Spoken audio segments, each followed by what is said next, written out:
But first, a grisly killing, a guilty verdict, and 2 years probation for the killer, all because of cannabis-induced psychosis, a real diagnosis confirmed by experts on both sides of this case.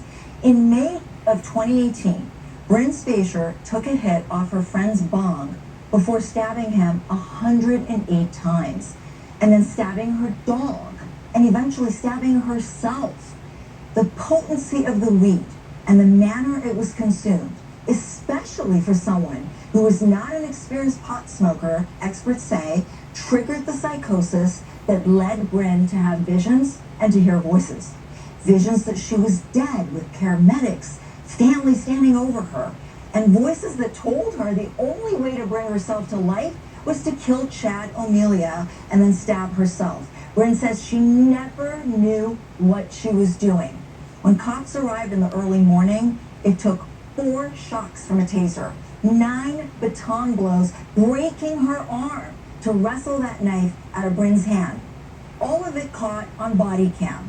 Prosecutors dropped the original charge from murder to involuntary manslaughter, a crime that's punishable by 4 years in prison under California law. Now, just for context, you guys, you can get more time than that for identity theft. So just imagine the shock in the courtroom when she wasn't even given any prison time at all. What a stellar result. What great lawyers, of course, they're my friends.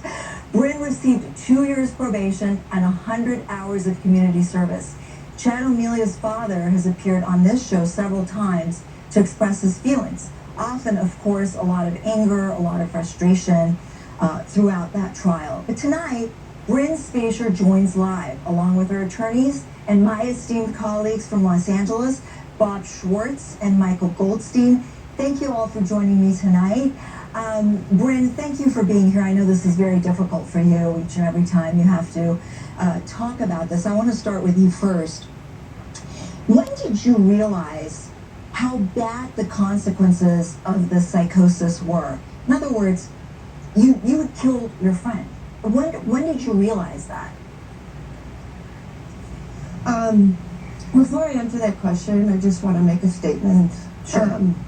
That every day I do think about Chad and his family and his friends, and I'm so sorry for their unthinkable loss and the immense pain they will endure forever. I didn't find out that he passed until days later when I woke up from the hospital.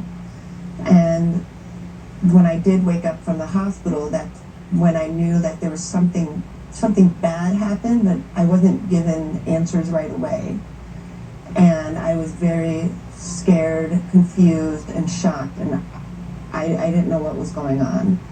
And throughout the days in the hospital, I was starting to figure out more and more what was happening, and later found out about Chad. I mean, I can't even begin to fathom the trauma around all of this, the trauma that you're living with that, frankly, I don't think will ever really fully go away. And I think it's none of us can really fathom this. So, are you in therapy? Is there there's got to be PTSD associated with this. How are you coping? What are you doing? I immediately started seeing a therapist in California within 6 months of the incident. It took a while to find the right one, but she specialized in PTSD, and I saw her for years. And then when I went to Illinois, I saw another therapist. So I was seeing 2 therapists over the years. And then with the immense support from my family and friends and having the right resources, and my faith in God helped me get through this horrible, horrible thing that has happened for both families. And so you have a support system in place that you can basically rely on. As I know I've never experienced anything, of course, like this, but I've had PTSD from certain events in my life, and you never know when it creeps up on you, and I'm glad to hear that you have the support system that you can rely on as you need it. Now, I understand you're working with an organization called Every Brain Matters. Can you tell our viewers what that is and what you're doing with that organization? Yeah, it's a nonprofit organization that is working to fulfill my court-ordered public education hours, and they are educating the public about cannabis-induced psychosis and the potential harms from it, including that it could lead to violence. And so that's how I'll be getting my community service hours with them. And, you know, if you could say something to Chad right now, I know you addressed the family. If you could talk to Chad and say something to him, what would you say to him?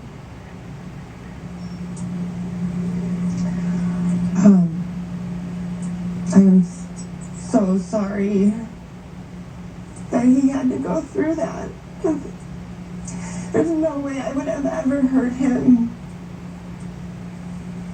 And I'm just so sorry that he went through that pain.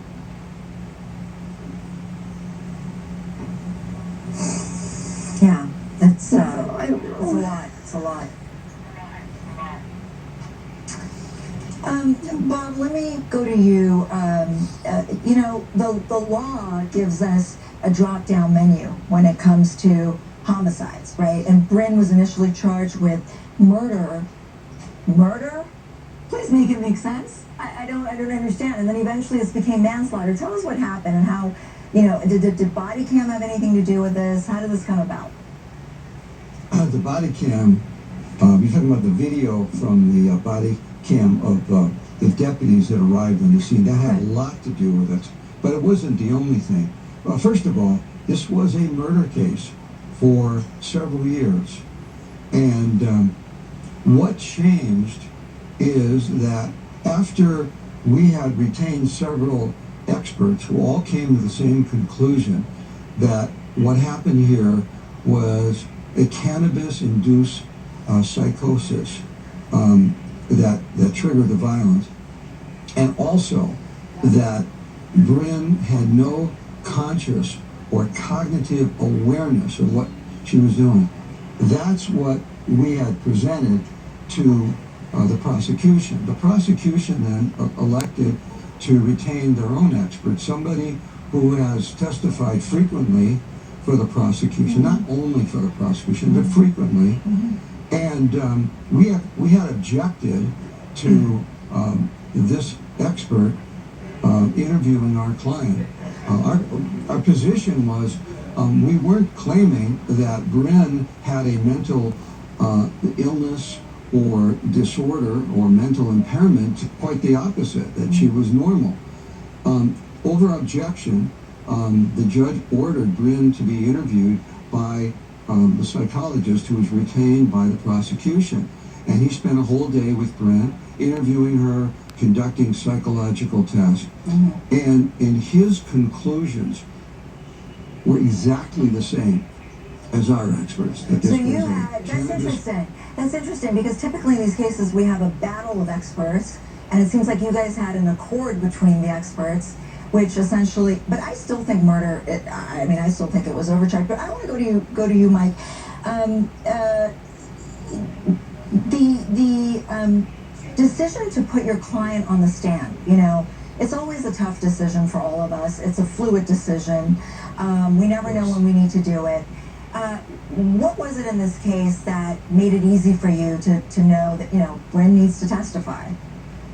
Well, number one, Bryn is a remarkable human being, and you know, she's highly educated, and nobody knew her case more than her with regard to the way she was feeling, and what she had to do to get her message across to the jurors in that courtroom.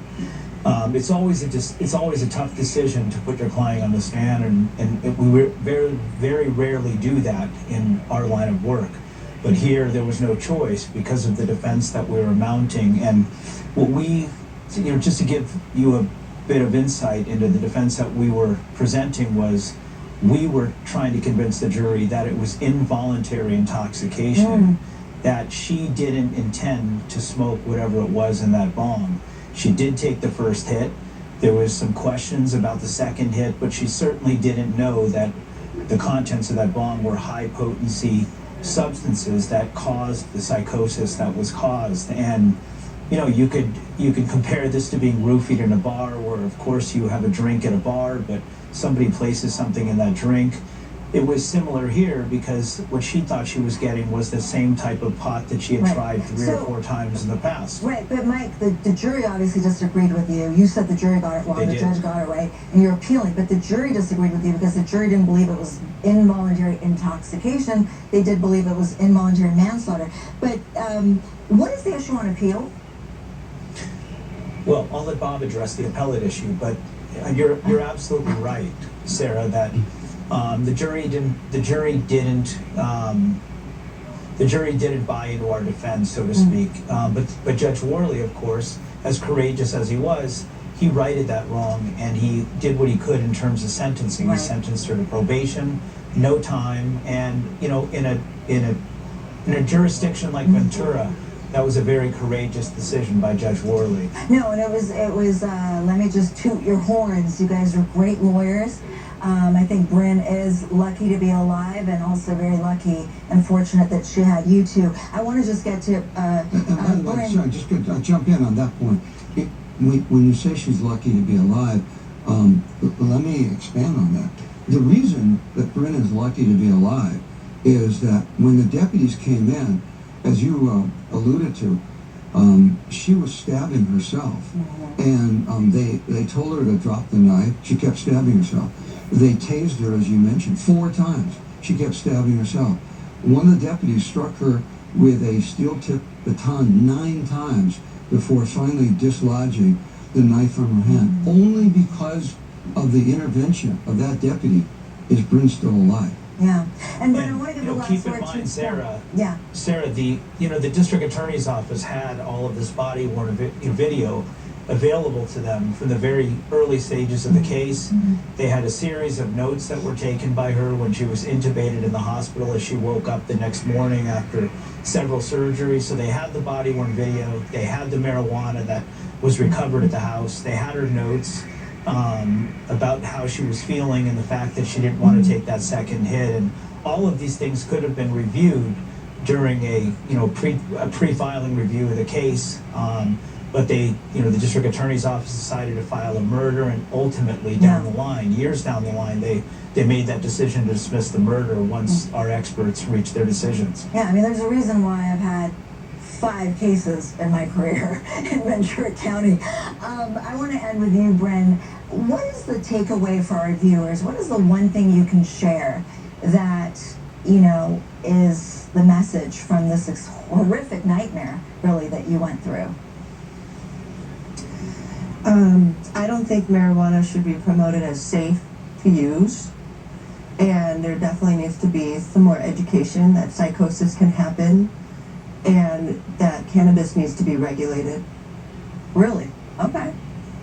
I know there are a lot of people that disagree with you, but I agree with you. I know. But, all right. Well, So if I could just briefly jump in on that point.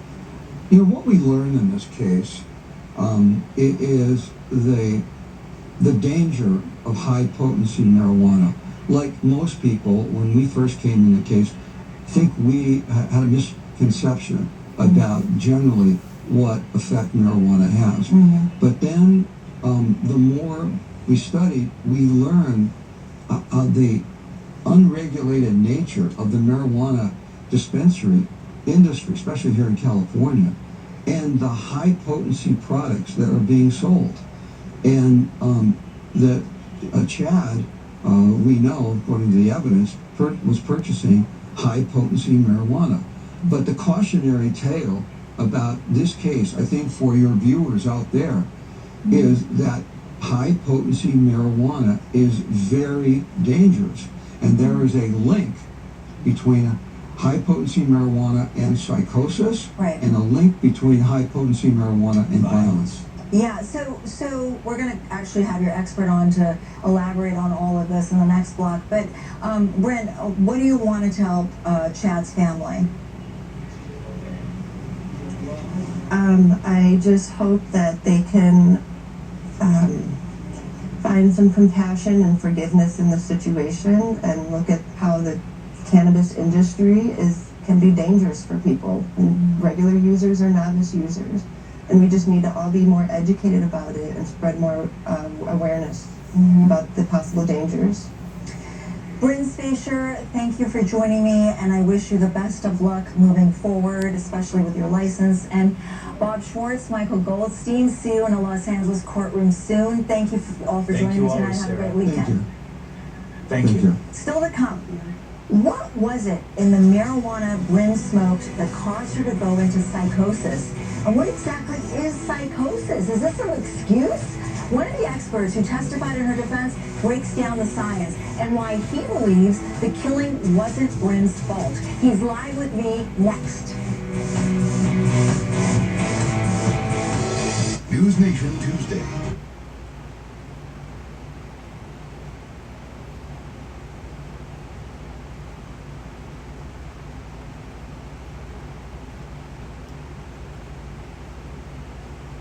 Which was pretty rare. The health monitoring cat litter that you just color to tell you what your cat can. Plus, it absorbs odors to help keep your home smelling fresh. Visit prettylitter.com. Recreational marijuana is legal in 24 states right now. You'll find it in gummies, flavored vapes, oils. You can also just get a big whiff off of it, on most city streets. No thank you, I'm not a pot girl, but make no mistake, today's weed is not your grandma's weed.